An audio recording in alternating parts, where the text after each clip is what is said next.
Hello friends, I am Avinash Patil. Welcome all of you on our YouTube channel eLearning. Today we are going to study 3.4 Think Before You Speak, Standard 9th English. So let's start from the first passage. Passage number 1. Read the following passage and do the activities. पहिला passage दिलेला आहे. Man was meant dash dash पासून change them or control them पर्यंत. Activity number 1 simple factual activities for 2 marks. Complete the following. विधान पूर्ण करण्यासाठी पहिली activity दिलेली आहे. First sentence our ears are like funnels dash dash.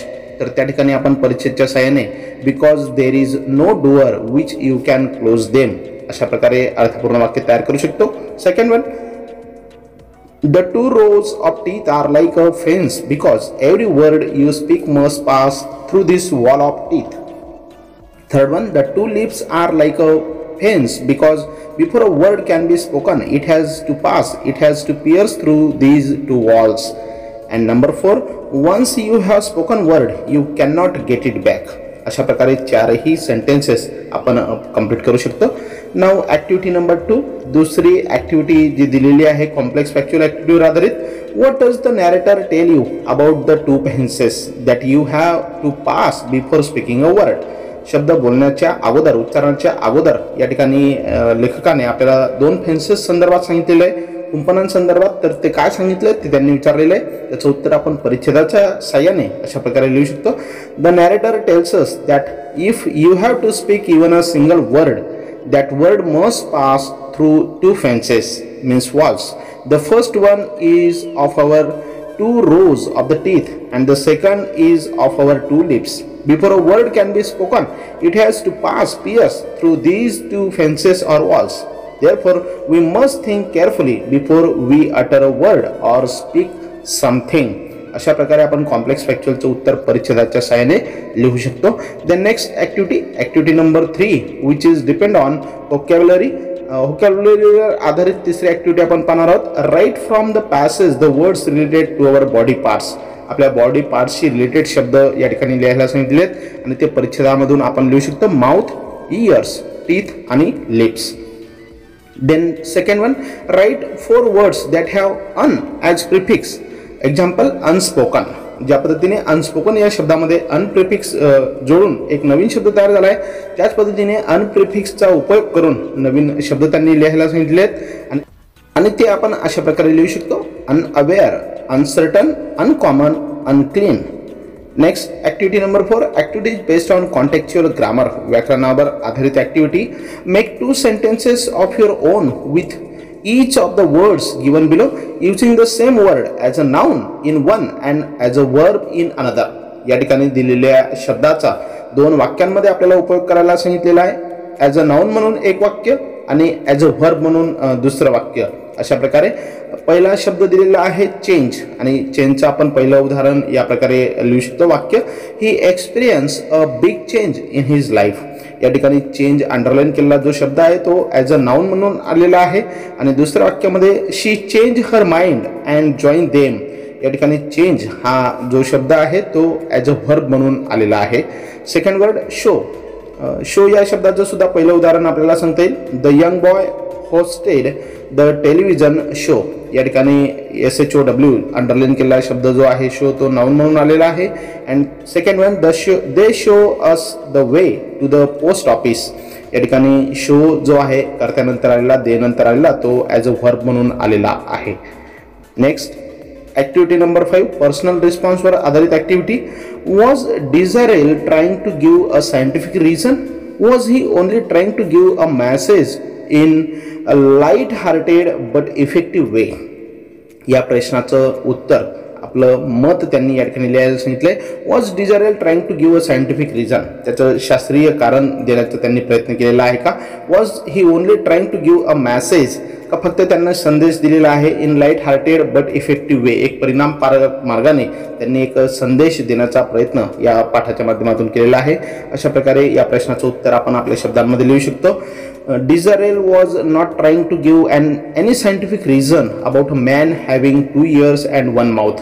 या ठिकाणी कोणतेही सायंटिफिक रिझन त्यांनी दिलेलं नाही. It was good for Mankind. If man had 2 mouths and 1 ear, he would have talked more and listened less, and appearance of his face would have strangely changed. He wanted to give a light-hearted and playful message that man should talk less and listen more. माणसाने कमीत कमी बोललं पाहिजे आणि जास्तीत जास्त ऐकलं पाहिजे. हा संदेश लोकांपर्यंत पोहोचण्यासाठी त्यांनी एक वेगळ्या पद्धतीने या ठिकाणी स्पष्टीकरण दिलेलं आहे आणि त्याच पद्धतीने आपण याच्या उत्तरामध्ये सुद्धा ते लिहू शकतो. देन नेक्स्ट पॅसेज नंबर 2, दुसरा पॅसेज आपण या ठिकाणी पाहणार आहोत आणि दुसरा परिच्छेद जो आहे, read the following passage and do the activities. A young man went to पासून to think before you speak in अँगर पर्यंत. सिंपल फॅक्च्युअल ॲक्टिव्हिटी, पहिली ॲक्टिव्हिटी 2 मार्कांसाठी. हू सेड टू हुम, कोण कोणास म्हणालं, अशा प्रकारचा प्रश्न. पहिलं वाक्य, how can I make amends, मी दिलगिरी कशी व्यक्त करू शकतो किंवा माफी मी कशा प्रकारे मागू शकतो, अशा प्रकारचा एक प्रश्न वाक्य आहे. The young man said to his spiritual teacher, तर हे वाक्य यंग मॅन त्याच्या गुरूंना उद्देशून म्हटलेला होता. Second, go out into the street and collect the beads of paper, हे जे सेंटेन्स आहे, the teacher said to the young man. Third one, write all the harsh things actually you said to him. Write all the harsh things, तुम्ही बोललेले जे काही कठोर शब्द होते ते सर्व लिहून काढा. The teacher said to the young man, त्या गुरूंनी त्या यंग मॅनला सांगितलं होतं. And next, learn to think before you speak in अँगर, तुम्ही जे काही संतापात बोलणार आहात तर ती गोष्ट, learn to think before you speak in अँगर, संतापात बोलण्याच्या अगोदर आपण ती गोष्ट समजून घेतली पाहिजे, त्याचा विचार केला पाहिजे, अशा प्रकारचं एक सेंटेन्स होतं. The teacher said to the young man, अशा प्रकारे आपण हू सेड टू हुम मध्ये लिहू शकतो. Next activity number 2, complex factual activities for 2 marks. How did the spiritual teacher teach a lesson to the young man about his harsh and unkind words to his friend. या ठिकाणी spiritual टीचरने कोणत्या प्रकारचा धडा नेमका त्या यंग माणसाला सांगितला होता हार्श वर्ड्स अँड अनकाइंड वर्ड्सच्या बाबतीत, त्याच्या मित्रासाठी त्यांनी उद्गारलेल्या शब्दांबद्दल, तर त्याचं उत्तर आपण परिच्छेदच्या सहाय्याने लिहू शकतो. The teacher gave the young man a sheet of paper and a pen, त्या गुरूंनी त्या यंग मॅनला एक कागदाचा तुकडा आणि पेन दिला. And ask him to write down all the harsh unkind words he had spoken to his friend, त्यांच्या मित्राला संबोधन किंवा उद्देशून जे काही कठोर शब्द ते बोलले होते ते त्यांनी लिहायला सांगितले. वेन ही हॅड रिटन, जेव्हा त्यांनी ते लिहिले, the teacher ask him to tear up the sheet of paper into many small bits and throw them out of the window, आणि नंतर त्या लिहिलेल्या कागदाचे त्यांनी छोटे छोटे तुकडे करायला सांगितले आणि खिडकीतून बाहेर फेकून द्यायला सांगितलं. As he did this he ask him to collect all the tiny bits of the paper, आणि जेव्हा त्यांनी हे केलं त्याच्यानंतर त्यांनी पुन्हा त्यांना सांगितलं की ते कागदाचे तुकडे गोळा करून आणा म्हणून.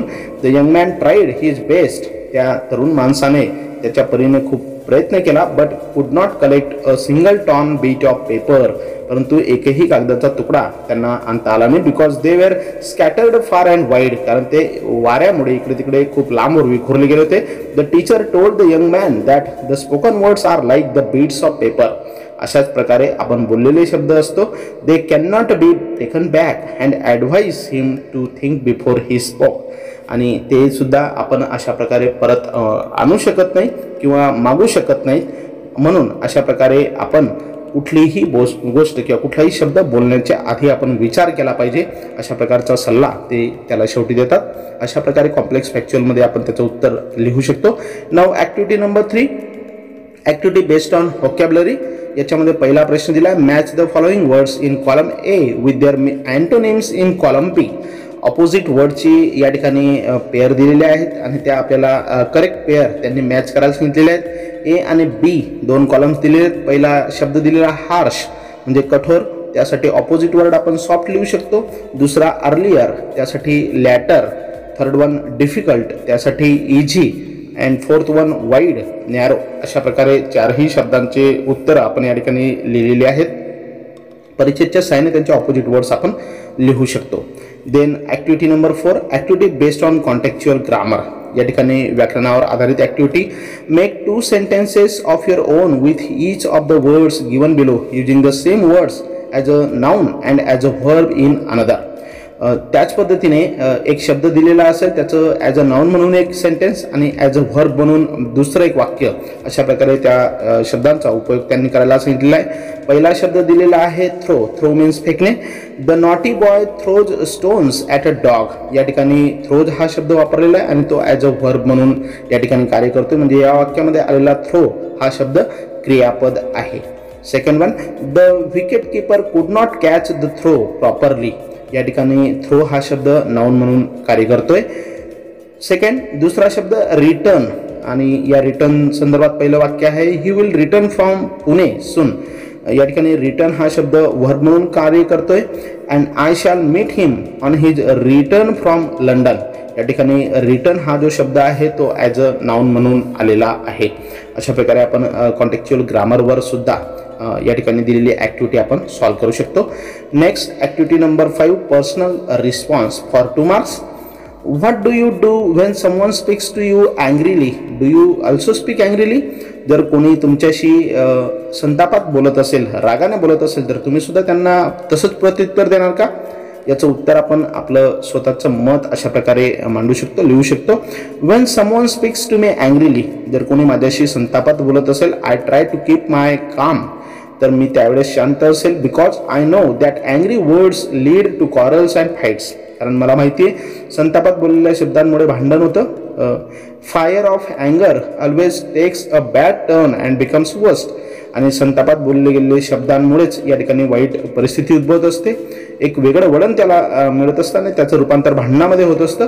I at first try to pacify the person talking harshly to me or then keep quiet without speaking a word with him. मी त्यांना स्पष्टीकरणातून समजवण्याचा प्रयत्न करेल आणि जर ते शक्यच नसेल तर शांत बसून थोडा वेळ शांत राहून त्या ठिकाणी त्यांचा संताप थोडासा कमी होईपर्यंत मी वाट बघेल. अशा प्रकारचं आपण त्याचं क्लॅरिफिकेशन देऊ शकतो, त्याचं उत्तर आपण रिस्पॉन्समध्ये देऊ शकतो. अशा पद्धतीने या ठिकाणी ॲक्टिव्हिटी खळगतून केलेला आहे.